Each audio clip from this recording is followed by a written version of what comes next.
Why so serious? This is a common catchphrase of the Joker in the famous Batman series. When heard in the context of the movie The Dark Knight Rises, the phrase may seem a bit ominous and even scary, but when taken out of context and thought about in the grand scheme of life, it almost gives a sense of peace. When you're serious, you get tunnel vision. It can be hard to see the bigger picture. Take a fighter, for example. If a boxer trains for 8 weeks, getting ready for a fight, he will become stronger, more confident, and more capable in the ring. But if he steps into the ring and takes it too seriously, one jab, he could start to doubt all of his training.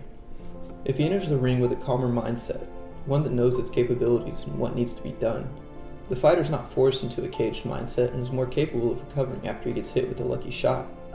Of course, this is only a parable of what it actually means to be too serious, but you can see where the line falls in your own life. A more relatable experience could be studying for an exam. When studying for exams, we often find ourselves tunnel visioned on this one battle. Even if we get through the exam with a 90, we're susceptible to all other attacks that occurred in our other classes. By being tunnel visioned on the exam, we allow ourselves to lose sight of everything else and are forced to play catch up, possibly putting ourselves in a loop of this cycle. As humans, we know that life is full of ups and downs. Allowing yourself to see one battle as the end-all be-all forces you into a mindset that can only hurt you. If you win the battle, you'll be lost afterwards because of the tunnel vision you had before. You forget what obstacles reside behind this battle, and if you lose, you may feel defeated for extended periods of time. Now, I'm not saying nothing should be taken seriously, just that you shouldn't allow one event to encapsulate all of your mind. We must remember that there is more to follow, and one defeat is not the end of the world. There are benefits to taking things seriously. It allows for you to be hurt, which forces you to grow. But what if you can grow without the hurt? The reason we take things seriously is because we think we can improve our lives. We see the reward and desire with a strong intent of achieving it. This is an easy trap to fall into, as it leads other pieces to be easily taken. In chess, the most important piece is the queen. It can move in all directions and poses the greatest threat to the opposing player. However, if the other player becomes tunnel visioned on acquiring your queen, you can use this to your advantage and take other pieces, or possibly get a checkmate while he's focused on taking your queen.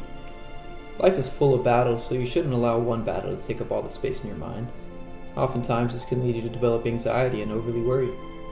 Know that what comes will pass and what passes will return. It may come in a new appearance, but you'll never truly lose something that is meant for you. If you believe that what is meant for you is only able to be retained through your own efforts, you've already lost.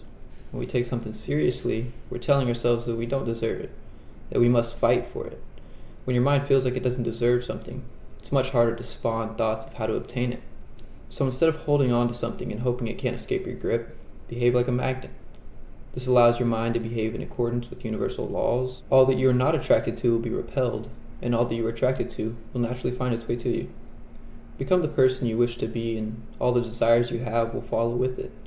The sun doesn't panic when the earth moves further away for winter. It knows that it will return just in time for spring. The earth knows that staying away from the sun keeps it cold, so it too knows that it must return in due time.